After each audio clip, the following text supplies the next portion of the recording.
Доброе время суток, дорогие друзья! Таджикский футболист признан лучшим игроком российского клуба.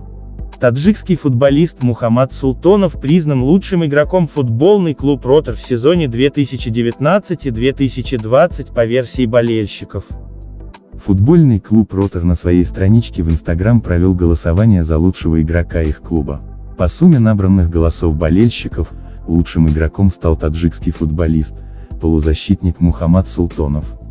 Наш соотечественник Мухаммад Султонов играет за «Ротор» Волгоград с июля 2017 года. Напомним также, что ранее Мухаммад Султонов защитил девочку от дождя своей футболкой. Этот его поступок был признан болельщиками самым благородным в чемпионате России, который проходил в прошлом году.